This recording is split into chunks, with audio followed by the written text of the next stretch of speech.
ನಾವು ನಮ್ಮ ಒಡನಾಟ ಅವ್ರದ್ದು ಸಾಧಾರಣ ಕನಿಷ್ಠ ತುಂಬಾ ವರ್ಷಗಳು, ಸಾಧಾರಣ 10-25 ವರ್ಷಗಳು. ಯಾಕೆಂದ್ರೆ ನಾನು ರಾಜಕಾರಣದಲ್ಲಿ ಸಕ್ರಿಯವಾಗಿ ಭಾಗವಹಿಸಿದ ನಂತರ ನಾನು ಅವರ ಸಂಪರ್ಕದಲ್ಲಿ ಬಂದೆ.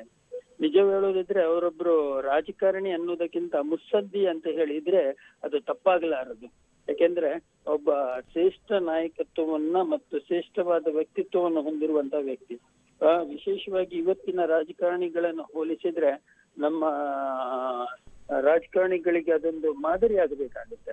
ಆಗಿನ ಕಾಲದಲ್ಲೇ ಜಾರ್ಜ್ ಫರ್ನಾಂಡಿಸ್ರು, ಅದ್ವಾನಿ ಅವರು ಮತ್ತೆ ನಮ್ಮ ವಾಜಪೇಯಿ ಅವರು ತ್ರಿವಳಿ ರತ್ನಗಳು ಆ ಸರ್ಕಾರ ದೇಶವನ್ನು ಆಳಿದ್ರು ಅಂತ ಹೇಳಿದ್ರೆ ನಮ್ಗೆ ಹೆಮ್ಮೆ ಆಗುತ್ತೆ. ಇವತ್ತಿನ ರಾಜಕಾರಣಿಗಳಿಗೂ ಅವರಿಗೂ ಹೋಲಿಸಿದ್ರೆ ಜಿಗಿಜಂತರ ವ್ಯತ್ಯಾಸವನ್ನು ನಾವು ಕಾಣಬೇಕಾಗತ್ತೆ.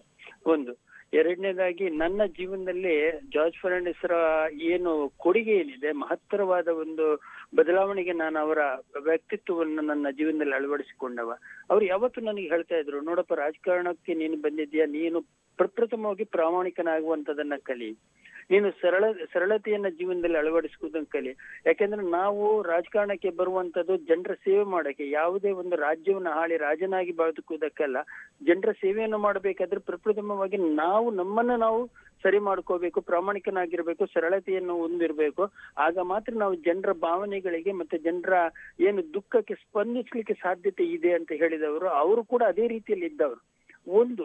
ಎರಡನೇದಾಗಿ ಯಾವುದೇ ಹೋರಾಟ ಮಾಡ್ಬೇಕಾದ್ರೆ ನಿನ್ನ ಹಿಂದೆ 10 ಜನ ಇದ್ದಾರೆ ಅಂತ ನೀನು ಹೋರಾಟ ಮಾಡಬೇಡ.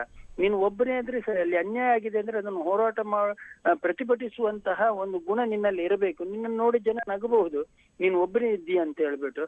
ಆದ್ರೆ ನಾಳೆ ನಿನ್ನ ಜನ ಅದೇ ರೀತಿಯಲ್ಲಿ ನಿನ್ನ ಹಿಂದೆ ಲಕ್ಷಾಂತರ ಜನ ಸೇರುವಂತ ಒಂದು ವ್ಯವಸ್ಥೆಯಲ್ಲಿ ಇರುತ್ತೆ. ಆದ್ರಿಂದ ನೀನು ಒಬ್ಬನಾದ್ರೂ ಸರಿ, ನಿನ್ನ ಅನ್ಯಾಯದ ವಿರುದ್ಧ ಹೋರಾಟ ಮಾಡು ಅಂತ ಹೇಳಿದವರು.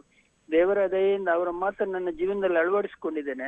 ಇವತ್ತು ಅವರು ನಿಧನರಾಗಿದ್ದಾರೆ ಅಂತ ಹೇಳುವಾಗ ನನಗೆ ಅತ್ಯಂತ ದುಃಖ ಆಗುತ್ತೆ. ಯಾಕೆಂದ್ರೆ ದೇಶದ ಒಬ್ಬ ಅಪ್ರತಿಮ ಹೋರಾಟಗಾರನನ್ನು ನಾವು ಇವತ್ತು ಕಳ್ಕೊಂಡಿದ್ದೇವೆ ಸರ್. ನಿಜ ನಿಜ. ಧನ್ಯವಾದ ತಾವು ಈ ಸಂದರ್ಭದಲ್ಲಿ ನಿಮಗೆ ಪ್ರತಿಕ್ರಿಯೆ ಕೊಡೋದಕ್ಕಾಗಿ. ಧರ್ಮೇಂದ್ರ ಅವರೇ, ಜಾರ್ಜ್ ಫರ್ನಾಂಡಿಸ್ ಅವರ ಸ್ನೇಹಿತ ಇವರು ಕೂಡ ಅದೇ ಮಾತನ್ನು ಹೇಳ್ತಾ ಇದ್ರು. ವೈಯಕ್ತಿಕ ಜೀವನದಲ್ಲೂ ಕೂಡ ಒಬ್ಬ ರಾಜಕಾರಣಿ ಎಂಥವನು, ಆತನ ವ್ಯಕ್ತಿತ್ವ ಎಲ್ಲರೂ ಕೂಡ ಯಾಕೆ ನೆನೆಸ್ಕೊಳ್ತಾರೆ ಅಂತ ಹೇಳಿದ್ರೆ, ಆತ ಒಬ್ಬ ರಾಜಕಾರಣಿಯ ಹೊರತಾಗಿ ವೈಯಕ್ತಿಕ ಜೀವನದಲ್ಲೂ ಕೂಡ ಯಾವ ರೀತಿ ಮೌಲ್ಯಗಳನ್ನು, ತಾನು ಬೇರೆಯವರಿಗೆ ಉಪದೇಶ ಮಾಡುವ ಮೌಲ್ಯಗಳನ್ನು ತಾನೆಷ್ಟು ಅಳವಡಿಸ್ಕೊಳ್ತಾನೆ ಅನ್ನೋದರ ಮೇಲೆ ಎಲ್ಲವೂ ಕೂಡ ನಿರ್ಧಾರ ಆಗುತ್ತೆ ಅಂತ. ಅದೇ ರೀತಿ ಜಾರ್ಜ್ ಫರ್ನಾಂಡಿಸ್ ಅವರು ಕೂಡ ಅಷ್ಟೇ.